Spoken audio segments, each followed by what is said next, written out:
found a place to belong here in the Circle of Friends. I'm Missy, and I'm with Gwen today. Hello, Gwen. Good morning, Missy. Good to have you back. You've been gone a little while. I have. I've been gone a little bit.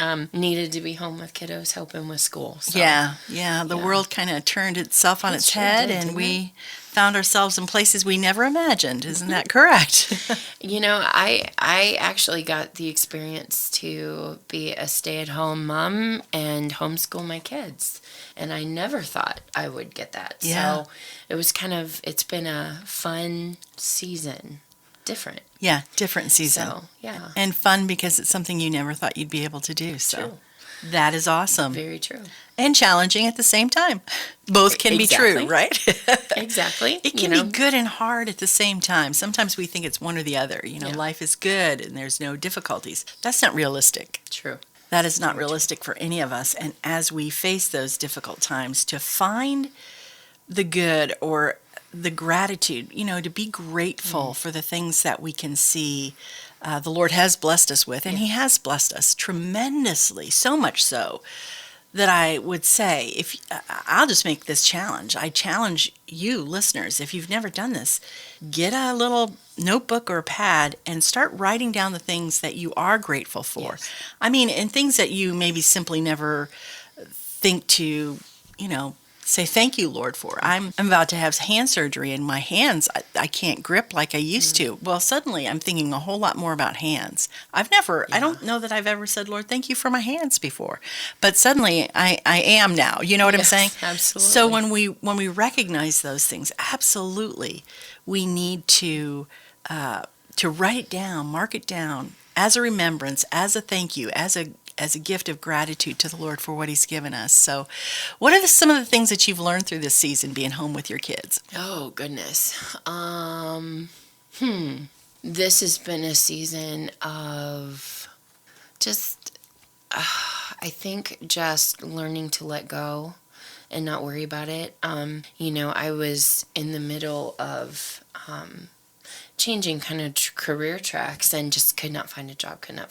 And then this hit and I'm like, okay, and it just kind of felt like God's providence, because had I started a new job and then have my kids home, it would have been a real rough transition if I were starting a new job and then all of a sudden have kids that I need to find a sitter for and be home, or, I probably would have had to quit. Yeah.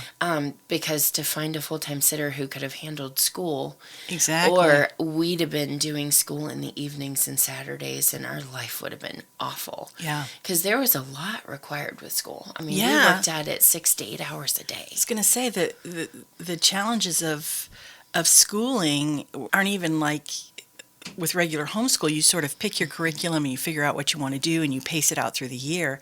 This was, okay, This is what we have left to do, and parents, you have to go through with it with your kids, and this is the curriculum that you have to use. Yeah, and but on the other hand, I got to build a volcano with Josh.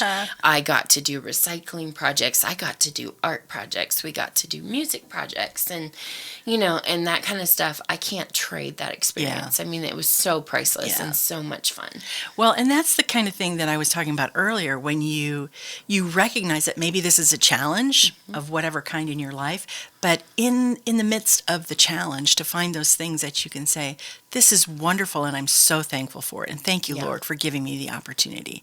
Embracing it. And making the best of it. In spite of whatever it is, embrace those things that you can. And there are things every day that we can thank the Lord for. Yeah. There may be some challenges and difficulties, and yet there's so many things. So, listener, again, I just challenge you, if you've never done this before, get yourself a notebook, start writing things down, and you will be surprised at the difference in your attitude when you begin to be thankful for what you do have and not dwell on the negative. And I think we do far too much dwelling on the negative. Yeah. Yeah, you're absolutely right. I mean, we want to complain. And I found myself wanting to complain because there was a lot of work we had to do. Yeah. And it was being assigned by somebody else. And so you felt like you didn't have a lot of control over it. And there was a lot of confusion. And that's frustrating. I think one day I got assignments that were due on Friday, Thursday. And I'm like, oh, not cool. Yeah. What is this? Mama had a minor meltdown, and so in those moments to be aware of my example for my kids and go, okay, Lord, I have some areas I need to work on here. Like being home that intense with my kids. God just really, I don't know how to put it. It's kind of like he put me under a microscope. Yeah. And I Yeah. realized that I had some work to do. And then this has kind of turned into a season of self-care. So, and I think I've needed just a season of self-care. So, Well, I do think it's interesting because when we get put under pressure or we face a challenge or we're in difficulty or there are frustrations, what we're made of comes out. It really begins to reveal itself. And perhaps that's one of the reasons the Lord allows those situations is for us to examine ourselves and say, oh, I didn't respond well there, or, oh, I see this may be a problem in my life. What am I going to do about it? How am I going to handle it? So just the opportunity God gives us each and every day to be transformed into his image if we're willing to allow him to reveal himself to us, which he's trying to do every day. He's trying to grow us. He's trying to help us. He's trying to show us. Are we listening, I guess, is the question that we have to ask ourselves. And I believe during this time, a lot of people have had that opportunity to say, whoa, life has slowed down so much that we may be seeing things we never saw before, for one thing. reconnecting in ways we haven't connected Exactly. for a long time, or recognizing the importance of it. Exactly. I think too. Yeah. Yeah. I recently had a friend of mine, his parents are in a nursing home, and of course he hasn't been able to see them for a while. And it's been very, very difficult for them. They've been basically locked down in a room for weeks and weeks and weeks and weeks. And they have a TV, but the news is 24/7, even busts into, all of that negativity. Yeah. And he finally said, enough. He brought him a old DVD player. He got him DVDs. Awesome. And they began watching Andy Griffith, old shows, Fun. just stuff that take their mind off of all the negativity they see on TV. True or not, it's negative.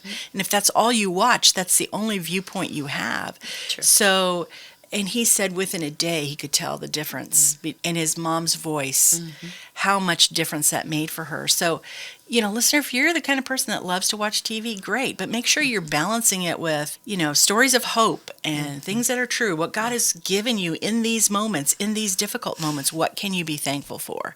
Oh, absolutely. And Missy, I'm chuckling because this morning I've got a new phone, and so I'm playing with things. Oh, and yeah. This morning there was like this Google Assistant, and it gives you a snapshot of the news. Oh. And so I'm listening to that this morning, and after about the fourth story, I went, you know what, Lord? I don't want to know what's going on in the rest of the world. Yeah. Man, and I'm like, or I've got to balance this out or something, because wow, and it was just an interesting morning, but I get exactly what you're talking about, because after about 5 minutes, I went, okay, so basically there's one story going on in the news right now, and everybody's talking about it from different perspectives. Right. And I'm like, okay, so I've heard the news now. I know what it is. Moving on with my day. I don't need to hear it Yeah. 24/7. And, it's funny because I think a lot of it's so opinionated. And that's Yeah. what it is. It's people's opinions. And we've gotten so used to people yelling at each other and taking a side for entertainment purposes. Without them doing their research. Oh, it doesn't matter. They don't really care. They just want people in conflict because other people will watch it and it will stir people up. And my goodness. I this morning I went, okay, Lord, what bugs me the most about what's going on right now? And I sat there and I thought, I know what it is. It's feeling like media takes advantage of something that happens to exploit it and get attention. Yes. And that angers me. Well, and it does such damage to people like, my friend's parents in the nursing home who, they grew up in an era with Walter Cronkite and others whom I remember, and the news was the news, and you listened to get facts so you understood what was going on in the world. And now it's 24/7. Who can get the better story or the better slant? What makes what's the biggest scandal? What's the biggest headline? How can we slant this so people will, go gasp and be outraged and that angers me too, because that's not truth. Right. That's not truth. That's it's very not slanted. Balanced. It's not, and to live in a generation where it's like, okay, this might be an important issue and it needs attention. Yeah. But I don't like the way they're making this, the way they're giving this attention. I don't like the way our generation is handling these kind of issues. Yeah. I just, my first missions trip was to a country that dealt with the same issue as what has been blowing up lately. And the way they handled it felt mature and grown up and very honest and very just straight up about it with no drama. This does not feel the same. Yeah. Well, so I have that perspective kind of rolling around in my head too.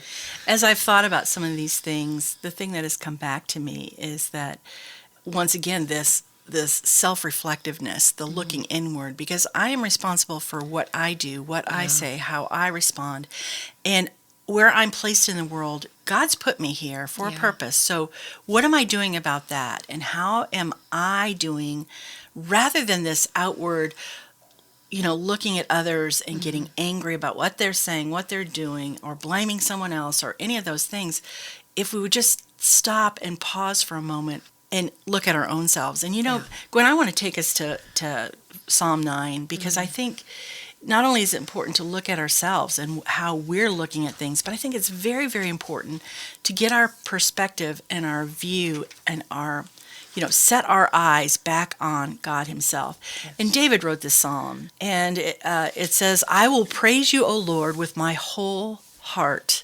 I will tell all of your marvelous works. I will be glad and rejoice in you. I will sing praise to your name, O Most High." That's verses 1 and 2, and I know we're getting ready for a break here, but think about it. What if we all stopped today, turned off the TV, and literally did this?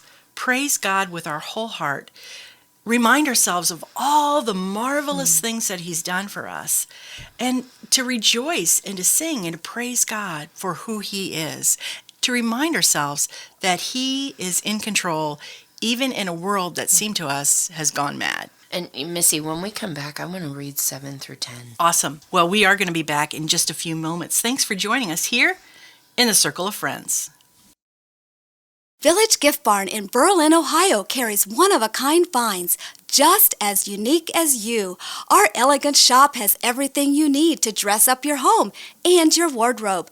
We're dedicated to offering new, exciting merchandise. As you explore our 3 amazing floors, that's over 20,000 square feet, you'll discover everything from home decor and furnishings to a beautifully diverse women's boutique. Are your walls blank? Is your furniture blah? Do you never have anything to wear? We've got you covered. Stop by and let our friendly, knowledgeable team help you create a look that's all your own. Village Gift Barn is located in the heart of Amish country at 4755 State Route 39 in Berlin, Ohio.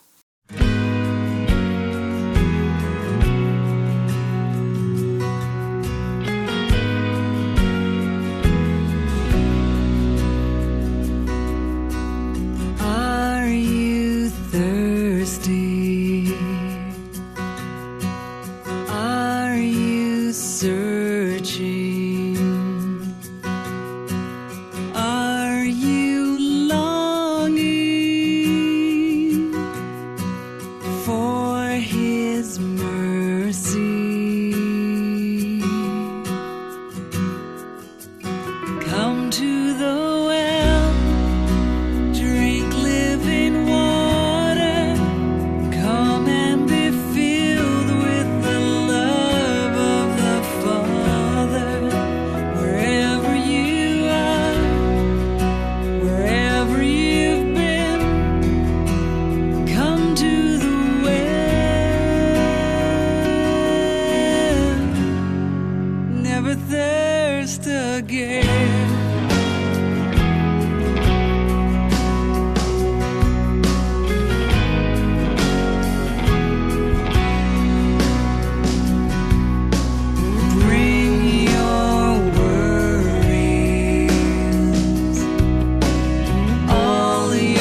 Welcome back to the table. You found a place to belong here with a circle of friends. And I'm Gwen and Missy. We've been just talking about this season of life and just all of the changes and just the shifts in our culture from having to be sheltered at home and all of those things. And by the time this airs, who knows? We might still be sheltered at home. But, we're just kind of, the news has been blowing up lately with something. And so just before break, we were talking kind of about our reactions. And I love the chapter that you brought up, Psalm 9. And you read the first 2 verses, just focusing on God and who he is. But I kept reading, and I just thought that there was just some sweet promises that we can rest in, especially when it doesn't look like our world is reflecting of these truths. We know that God, there will be a time when he establishes his justice on earth, and where everything that maybe in our lives has gone, we haven't received or seen justice for it. Yes. That God will take care of that throughout eternity and the rest of the story, so to speak. And I think that's one of the hardest things as a counselor and as a mama, is those situations where it feels like there's no justice to be seen in this world. Yeah, and how do you get that justice? There's a lot of frustration in that. And how do you rest? How do you find peace? Yes. I think is the good thing. How do you find peace when you're in a situation where there is no justice? And I think that might even be a good topic for the next time Becky Reese is in here too with us, because she lost her daughter, and her daughter was murdered. And so she hasn't seen a lot of justice with that either, I don't think. And so, anyway, let's start with verse 3. We'll pick up where we had left off. It says, "When my enemies turn back, they stumble and perish before you." And it's talking about God. "For you have maintained my just cause. You have sat on the throne, judging righteously. You have rebuked the nations, and you have destroyed the wicked. You have blotted out their names for forever and ever. The enemy has come to an end in perpetual ruins. You have uprooted the cities. The very memory of them has perished. But the Lord abides for forever. He establishes his throne for judgment. He will judge the world in righteousness. He will execute judgment for people with equality. The Lord will also be a stronghold for the oppressed, a stronghold in times of trouble. And for those who know your name, you will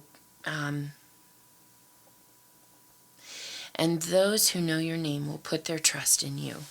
For you, O Lord, have not forsaken those who seek you." There's so much in that. There really is. And this is a hard thing for us as humans to understand, this idea that God is the judge, and he will equalize all things at some point. We may not see it. Not in our lifetime. It may be eternity where that happens. It may be the judgment seat where justice is rendered.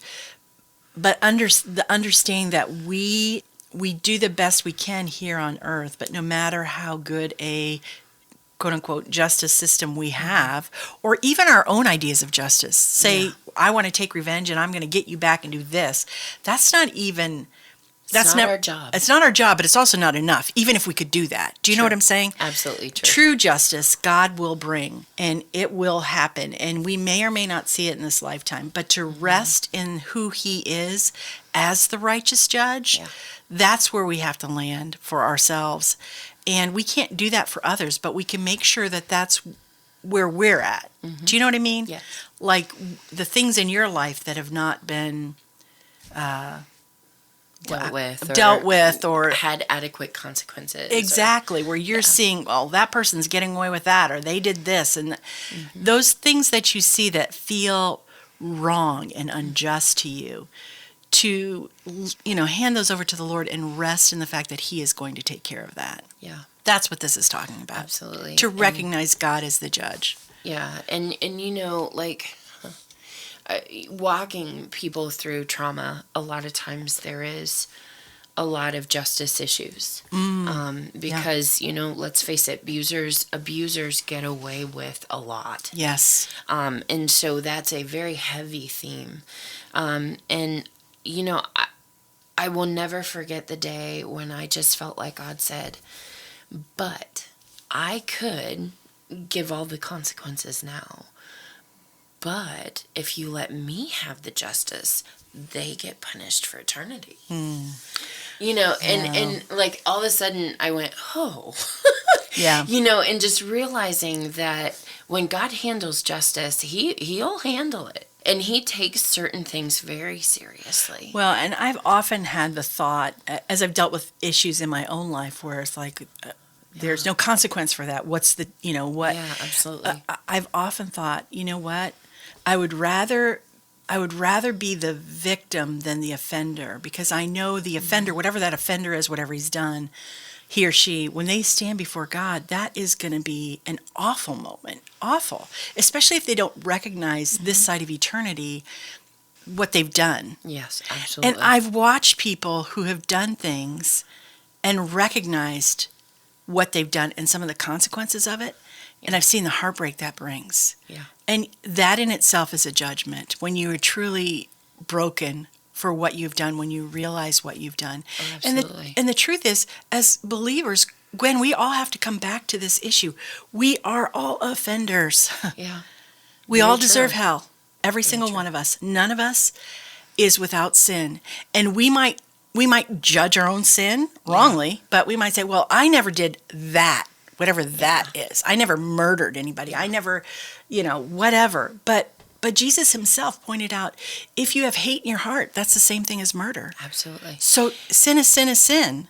And what occurs to me is I don't know that there's an exception yet in my brain of experiences, past or current, where if the offender truly acknowledged what they had done and were true heartfelt repentant, and repentance meaning to turn the other direction and to attempt to make amends and to live in such a way where they always agree to the heinousness of the measure of what they've done, to be that honest about it. I don't know that there's any victim that really would withhold justice in the face of somebody honestly acknowledging what would be done. Does that make sense? I think most people would be like, you're validating what happened to me. Yeah. And it appeases and it soothes something. Yeah. So I think there can be healing in a lot of cases if there's an acknowledgement of the full extent of what's been done. Yeah, and then we're left with those where there isn't that acknowledgement. It's still, Yes. And this is hard. Listeners, this is hard. I'm not saying something easy. No. But in God's kingdom, what he wants us to do is to forgive. And that means to let that go and let him have the justice for it. And not Be trying to create justice or Yes. punishment or any of those Yes. things. And it's not agreeing with that person did. It's not saying what they did was okay. It's not any of those things. But it's freeing yourself from being tied up in the bitterness and the rage anger, and yeah. anger and all that stuff that is so ugly that you hold within yourself against another person. That's the other person. If they're not repented, they don't care. You're only Truth. harming yourself. So really what God is asking you to do is to allow him to heal that in you. Yeah.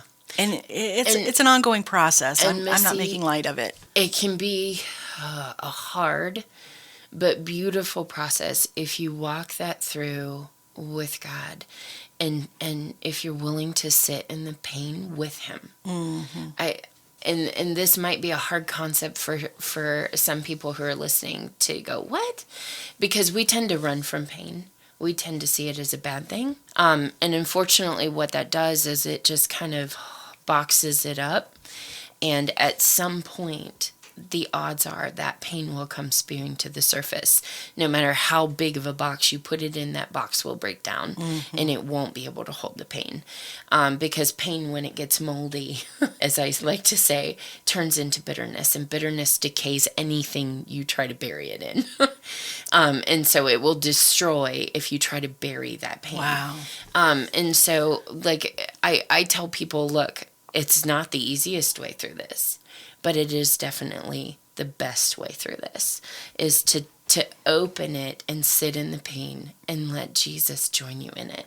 And that is a very intimate process and a very amazing process. Yeah. Yeah.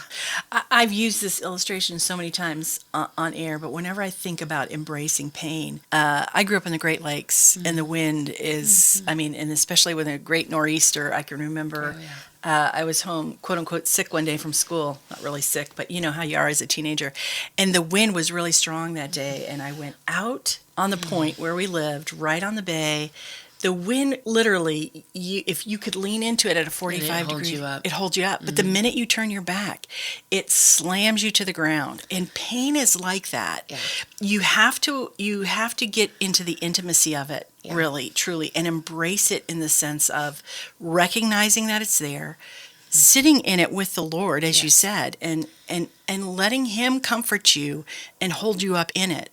And then as you walk through that process, there's something about it, Gwen, that it literally gives you wings. It frees you. Yes, it does. It frees you. It heals all of those places deep inside. And I would encourage